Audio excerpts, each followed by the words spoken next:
free audio post-production by alphonic.com. Welcome to Sports Management Podcast, where you will hear interesting sports management professionals share their stories, experiences, and passion for the sports management industry. I am your host, Marcus Philipson. Welcome to episode 195 of Sports Management Podcast. Today's guest is Andy Martson, the founder and MD of Sports Pundit. Andy started Sports Pundit as a newsletter in 2020 and has developed it into a multi-faced platform encompassing podcast, event, and community. We spoke about why he started Sports Pundit, growing an audience from scratch, expanding into podcasts, event, and community, the importance of networking, creating your own luck, the future of Sports Pundit, and much more. Andy Martson, welcome to Sports Management Podcast. Thanks, Marcus. Good to be here. Great to have you on the show. You are the founder of Sports Pundit. Started as a newsletter in 2020, if I'm correct, and now it's a podcast and many more things. So can you talk about why you started Sports Pundit and how it's been going for the last 5 or so years? Yeah, sure. So in terms of the origin story, I guess like a lot of side hustles, it was something that started during COVID, which I guess just comes about because there's a little bit of extra free time to commit to something that's maybe been on your mind for a while, and it finally kind of gives you the ability to commit to it. So the thought process when I started a newsletter was I always liked reading a newsletter called The Hustle by Sam Parr, which is a kind of a business news, tech news type newsletter. It's been acquired more recently by HubSpot. And it was basically just trying to make business and tech news more interesting. Morning Brew would be another one that's kind of in that same bucket. And my observation was there wasn't really someone doing that with sports industry news. So that was part of it. And then the other part of it was I was working in a very internal facing role within the agency that I was working at the time. So my network was pretty limited in terms of to the people I was working and surrounded by, who were all really great, but you weren't really gaining that much kind of external visibility of the industry. And a lot of the deals that were happening because people had connections or friends or colleagues in other companies or within other rights holders. And so I kind of put the two and two together and ended up launching a newsletter to start building my own sort of industry audience, I guess. Yeah, so and now it's somewhere in north of 3,000 people in this, if I'm correct. And like, how were you able to build this community? Because as you said, maybe like you are not someone who's famous from before. Like, I mean, you have built this from the ground up. So how were you able to build this community of over 3,000 professionals from the sports industry? I think there's a few things. I think the starting position was trying to find a unique proposition. So for me, that was kind of like finding podcasts that I thought were interesting that didn't have a written version or a written newsletter, and trying to cover things that they were talking about. And by doing that, you could kind of slightly piggyback off the audiences that those media publications or those podcasts already had to a degree. So I think that was one element, was kind of like, can you go to an audience that's already there, but maybe isn't being served in its entirety? I think the other thing is to try and leverage your personal advantage, right? So by being young and less experienced within the industry, that could be a disadvantage versus a bigger publication. But on the flip side, everyone's looking to understand younger consumers' kind of consumption of sport. So if you can lean into the fact that you are one of those younger consumers, maybe not anymore, but at the time I was, then you can start to leverage that to your advantage, right? And more senior executives are going to be like, well, I can read Andy's newsletter because he's giving the perspective of someone in their 20s, right? Which maybe isn't as freely available. There's a lot of people that are maybe consultants or have worked in the industry for 25 plus years who have a lot of amazing experience and insight to give, but they're never going to be able to give the experience of a 20-year-old's perception of sport, right? So I guess you just have to lean into what actually works for you. Yeah, definitely. And as you said, like it's nice to, there are a lot of young people in this industry that they want to get in and might be feeling difficult at some point, and to get the perspective of someone who is in the industry with in a similar age group, then as you said, you can maybe connect better to that person and to that content. Yeah, I think it works both ways, right? Like, I kind of like to think that Sports Pundit is a bridge between younger execs and more senior execs. I haven't tried to just single out the most senior execs, because I think there's a lot you can learn from younger execs that maybe come at things with fresh perspectives and aren't potentially given the same platforms to provide their take on how they view things. So I think it's important to kind of go up and down rather than single yourself out as like, I'm going to be the voice of only youth or the voice of only super C-suite executives. So how are you thinking about the content strategy? I mean, there are a lot of angles into the sports industry now. We have AI in sports, there is sports tech, there is sports performance, there is nutrition. I mean, there's so many things. So you can cover a lot of things, obviously, in your newsletter. So how are you working with your content strategy? Yeah, I mean, I guess one bit of advice that maybe I didn't follow from the start was to pick a really specific niche. I think other people do that really well. I think, for example, Pep Barisha, who has Sporting Crypto, does a really good job of that in terms of like really owning one part of the market. The reason I didn't niche down was just my curiosity was very broad. And so my guiding principle, I guess, for content is to write about things that genuinely interest me and try to just pick on threads that I want to pull. And so I try not to be too limiting with that. I think you can develop a very good audience if you do go down that really specific niche. But at the time, I was working in sponsorship and sort of insights and research when I started the newsletter. So I guess if I'd gone down a niche at that point in time, it would have been a sponsorship one. But because I was broader, I then ended up working in sports tech. And now I work in sort of venture capital, innovation, athlete investing, that kind of space. So it's kind of evolved over time. So by not being in that niche, I haven't put myself in one box. So yeah, that would be, I guess, my advice would just be to follow your curiosity and then let that guide things, particularly now that there's so much content out there. Try to find things that are a little bit unique, or try to bring together two pieces of content that maybe haven't already been linked. So like, for example, I'm never going to be able to report on the news first because I'm not a journalist and I'm doing it part-time.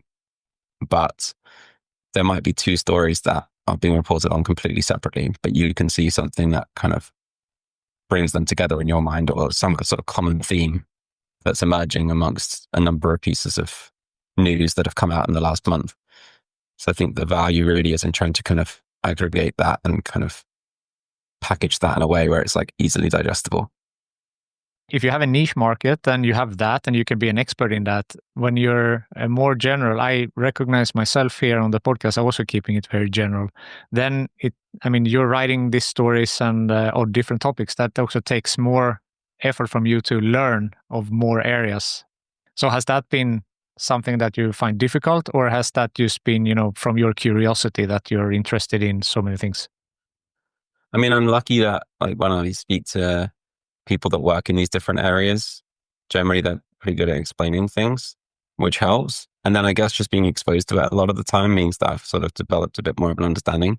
So I haven't found that the biggest challenge, to be fair, in terms of like, obviously I'm not an expert in any of it, but I almost don't have to be, because I'm just trying to amplify the interesting ideas that I find within the content. I'm not necessarily advocating that that's the only way or the right way.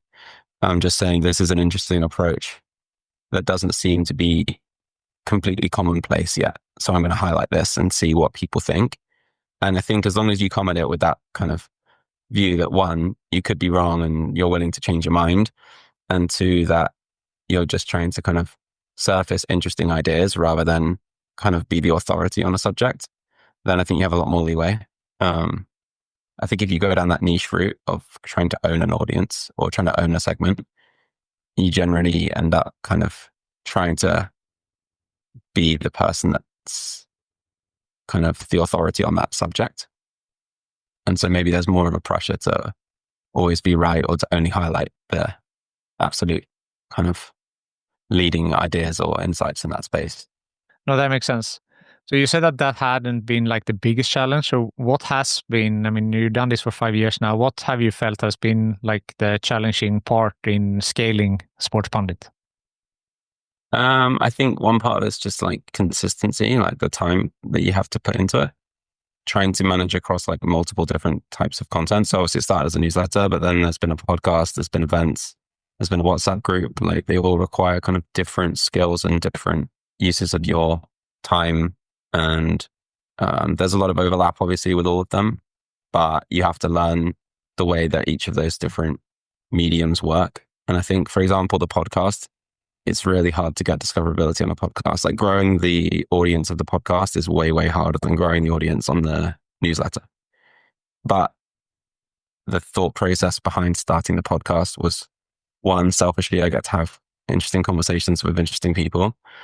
And so like ultimately I come at it with the mindset that even if no one else listens, I've won because I got to have an hour-long conversation with someone that I wanted to talk to. And two, the people that do listen, generally you build a much more intimate relationship with than you can develop purely through written content. So you start to get a better understanding of personality, and you start to build a bit more of a kind of personal relationship with the audience than I think you can get through just writing.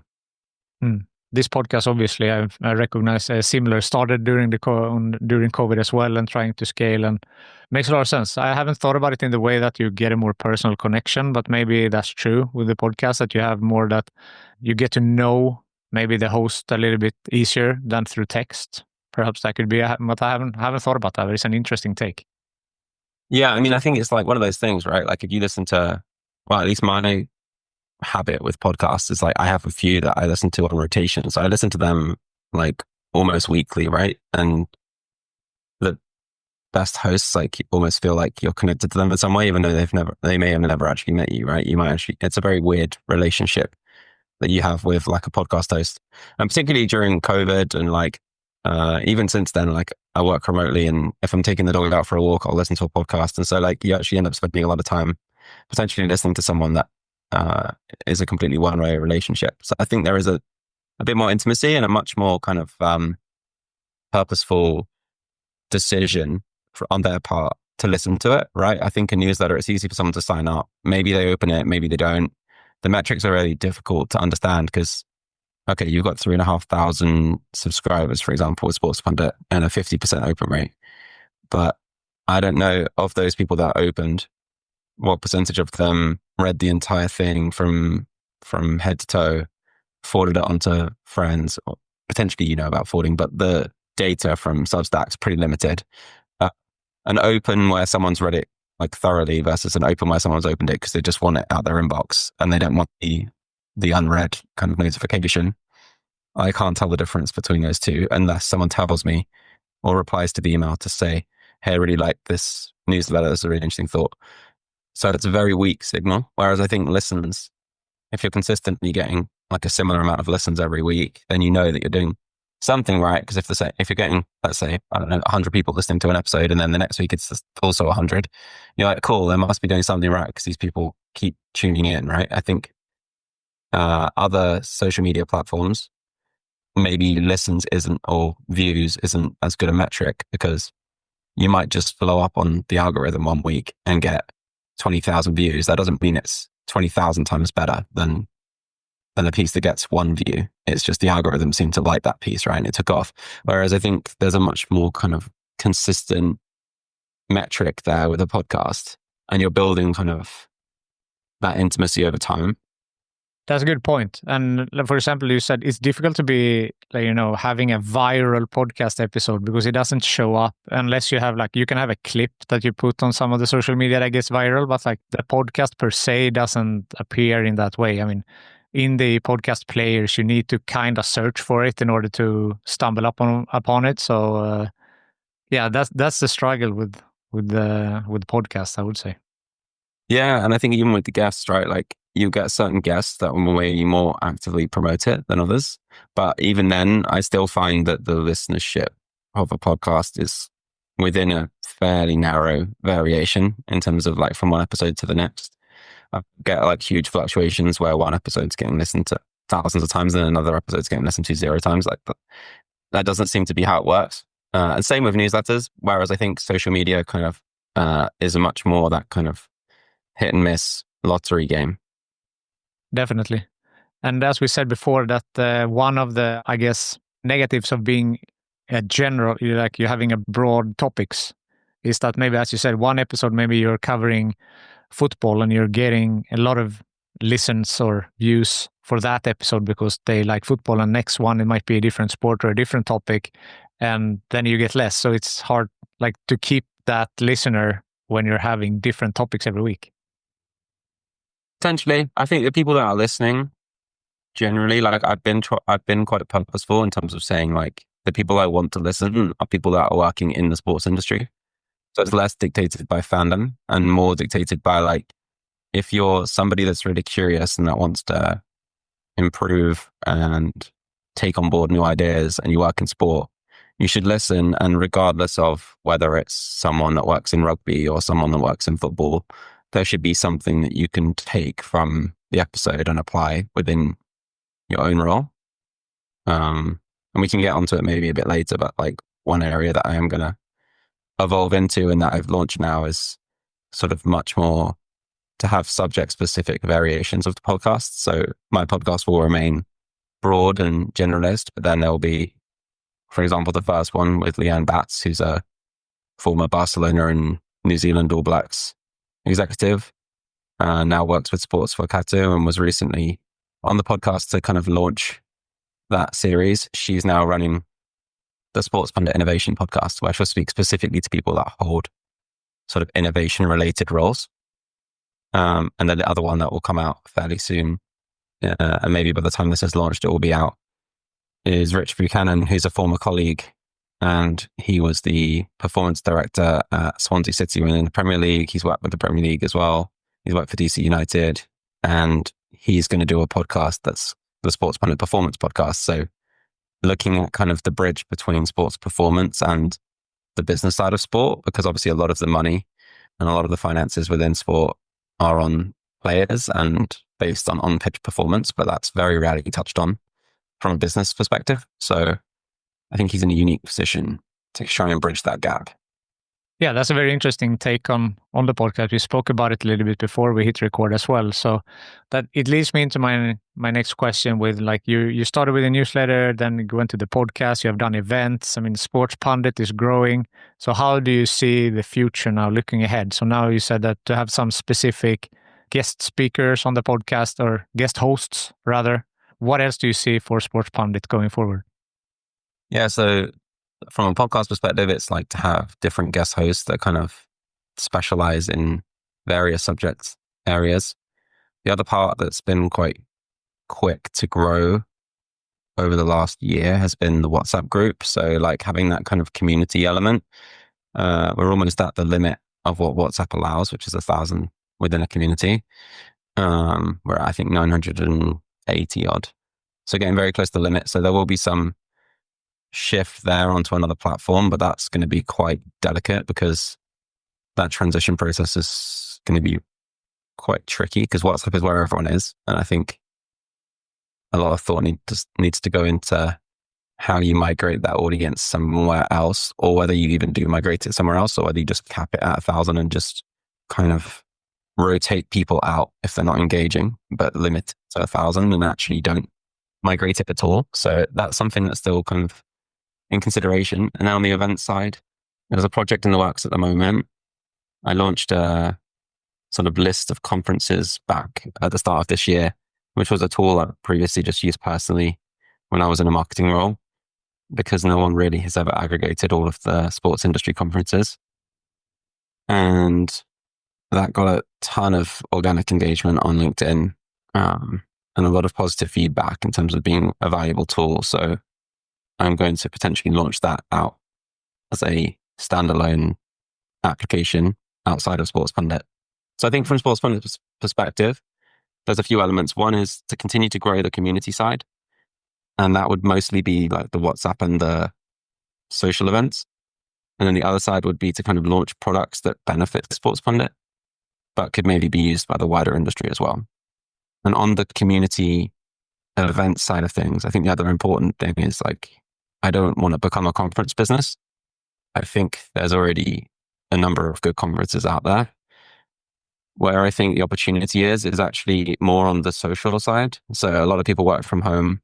A lot of people can't afford to go to the conferences or are overlooked when there's an opportunity to go to a conference because maybe like me, they're like a younger exec within an agency.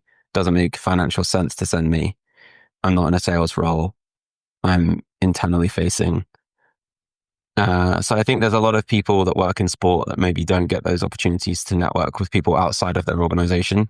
And so actually providing something free for people just to meet over a drink, I think has a lot of utility and value to the industry and isn't something that maybe a conference is going to want to put on because it doesn't monetarily make sense for them.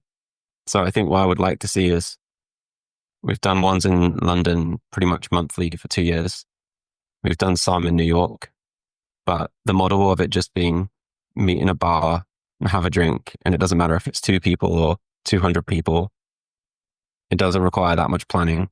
Just pick a bar and a date, and Sports Pundit can become kind of like the industry community platform where you go if you want to meet people in any city. And you could be in Stockholm or you could be in, Melbourne. And there's other people that read Sports Pundit and work in sports, and they're going to meet at the end of the month for a drink, and you can just go along. You don't have to worry about it costing £2,000 to attend. So I'd really like to build out that side of things. I like that a lot. And as you said, networking is such an important part of the sports industry and the professional work in general. So to give that opportunity to more people, as you say, that maybe cannot afford these big conferences is fantastic. Yeah, I think, it's partly affordability, partly just there's a lot of roles where attending a conference doesn't necessarily make sense. So even if they could afford it, if you're not in like a sales facing role, then a conference maybe isn't where you're going to hang out. Or even if it is, I think this is where it can be complementary to the conferences, is like, why not host a social the evening of a conference, right? So people have traveled, because I think conferences are really good at moving people. Like conferences are things that people will travel for. You're not going to travel for just a beer in a pub with some other people. Maybe you are, but like you're less likely to travel far, right? Whereas Leaders Week will get people coming from all over the world to come to London to be at that conference. If there's a Sports Pundit social happening at the pub after day 2, that's just additional value and utility around that conference. So it doesn't necessarily have to conflict or compete. I think it can be additive, right? Like if someone's coming over, it helps justify the plane ticket if they know they're going to go to the conference, but they're also going to go to multiple kind of fringe social events at the same time, because they get to meet more people and they get to create more relationships and connections while they're there. Yeah. No, I love that. I think that's great. What are some learnings that you have taken over the last 5 years since starting Sports Pundit and been working in the sports industry? I think that's a fairly broad question, but in terms of like, as it relates to starting the content and starting the newsletter, the first thing is like, getting it done. Like starting is the most important thing. Like just go. Like don't wait for it to be perfect. Just get it out there. And then you can always iterate. I think a lot of people kind of sit on ideas for way too long and then it's past by the time they finally want to get around to it. And I think the second part is just like to consistently show up and add value. So I think the only competitive advantage that Sports Pundit had over anyone else that started a newsletter during COVID is that I published every week for 5 years. And lots of people started newsletters during COVID and then they stopped sending them, or they start a Substack and then they stop it after 4 weeks because they go on holiday. I think the only competitive advantage that I've really built is by just continually showing up, whether I have to write it in an airport, whether I have to write it 1 a.m. in the morning because I forgot to do it earlier. Like, I'll just always make sure that something goes out every week. And I think that's really like true of a lot of things. It's just like, you just have to keep showing up and adding value. So there's no point just showing up with nothing, but like, as long as you know what value you can bring, if you just keep turning up, you'll start to get linked with opportunities. And you're like, I'm a big believer in kind of like a lot of things in life and sport are down to luck, but you can increase the surface area for luck to strike. And by consistently being in the room and like putting yourself out there and being clear on what you stand for and what you think, you're creating a much wider surface area for luck to strike. Yeah, I agree with 100% of that. I love that. Consistency piece is really important. And you said not perfect like this podcast and your newsletter. And I think in any successful company in the world, like if they would have waited until it was perfect before they launched, they would never have launched. So yeah, I love all of that aspects. Yeah, it's quite interesting if you go on to like, there's like the Wayback Time Machine where you can like see websites in their kind of early iterations of like big companies. It can be quite interesting sometimes to just go back and look at like what Airbnb's first website looked like or what their first pitch deck looked like and just realize that it didn't look perfect. Yeah, it's this like a picture of Amazon when he's sitting and he has just written like Amazon on the wall on some paper before launch that, and there are several examples. Yeah, there's loads. Like it's interesting because obviously in retrospect it looks so obvious that those companies are amazing, but if you actually go back and just look at them at face value when they started, it's a lot less intimidating. I think a lot of times people will compare themselves to the end product rather than the starting product. True. We have talked a little bit about like the last 5 years, but how did you get into the sports industry in the first place? What's your story? In terms of getting into sports, I mean, I was always really passionate about sport. Played cricket up till sort of under 19s. Still played club cricket, but properly maybe up until under 19s. And I always was a huge fan of football. And so, yeah, even at school, like kind of had in my head that I wanted to work in sports. Went to Loughborough University, which is kind of the most famous university for sports in the UK and has that reputation. I actually put down 2 courses at Loughborough. So my first choice and my backup were both Loughborough because I was just adamant that that was the best place to be. So I studied sports science and management there. And then while I was there, was just constantly applying for kind of like internships and whatever else. I actually got my first job in sports because I just kept commenting on, basically I'd listen to podcasts. I think it was actually the Leaders podcast at the time I was listening to. And then I would follow whoever the guests were on LinkedIn. And I would try to just comment or reply with something of value anytime they'd posted. And I think one time I posted a comment and it got a response from another executive, like replied to add something to my comment. So I then DM'd them and they happened to work at CSM, which is the agency I ended up working with. And I asked if they could introduce me to anyone at CSM because I was looking to get a placement for the Easter holidays. So I did 2 weeks there over Easter because of that introduction. And then happened to apply for a job there when I finished uni in a different department to where I'd interned. But yeah, I think it's just about kind of like trying to create those opportunities for yourself and like constantly, again, like it's a similar theme, right? It's just like putting yourself out there. I wasn't sure exactly where I wanted to work in sports. Actually, in terms of trying to come up with agencies, I was recently at the Sports Industry Awards, so I was telling someone this, like there isn't like a definitive list really for companies that work in sports. In your head, and when you don't work in sports, you just think of rights holders, pretty much. So I just made a list of all of the agencies that had like made the shortlist for like agency of the year or like campaign of the year. And then I just kind of used that as a kind of list to track against and like apply to. But yeah, I think I got in at CSM, lots of visibility. into what's going on across the sports industry, I think working at an agency is a great place to start when you get out of uni, because you're in a big company and they work with a lot of different clients. So you get like a lot of variety.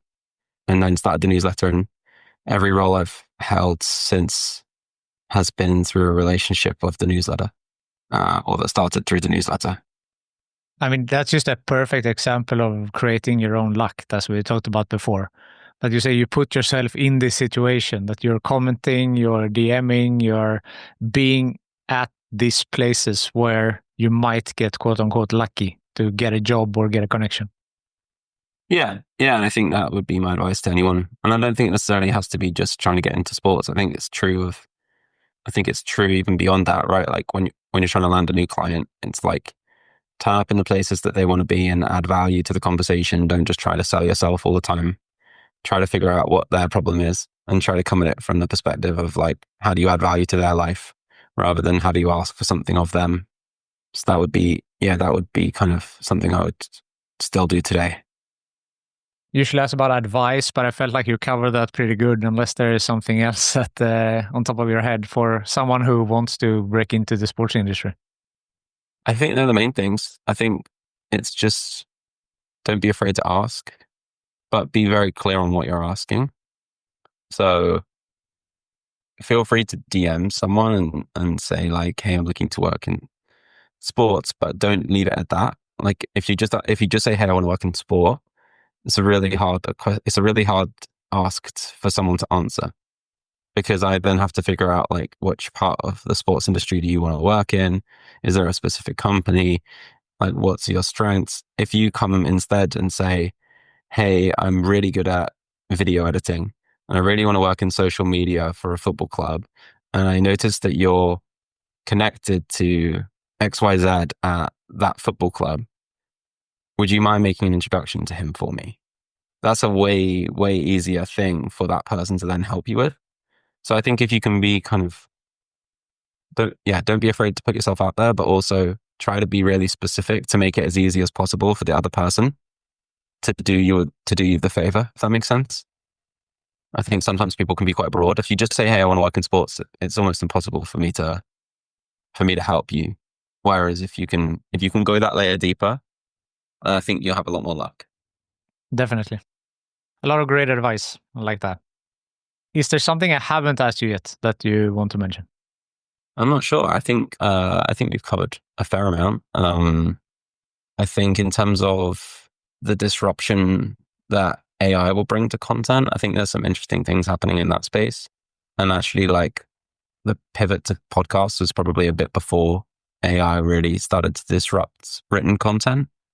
But I think in terms of the kind of greater focus on community, a lot of that comes down to a belief that the strongest and most sought after thing in the next kind of 5 or 10 years, which is why I'd be really bullish on sports in general, is like physical community and connection to people.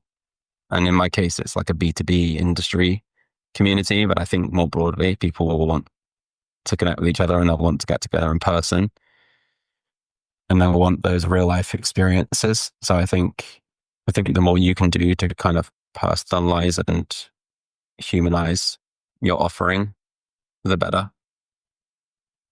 Yeah, definitely. And the AI part is really interesting. And I don't know, like, of course, it can write newsletters. It can also do podcasts, but as we talked about before, that you get a connection to the host. I think maybe it's a naive thought, but I think that AI can never 100% like take over that type of connection the human connection that you get.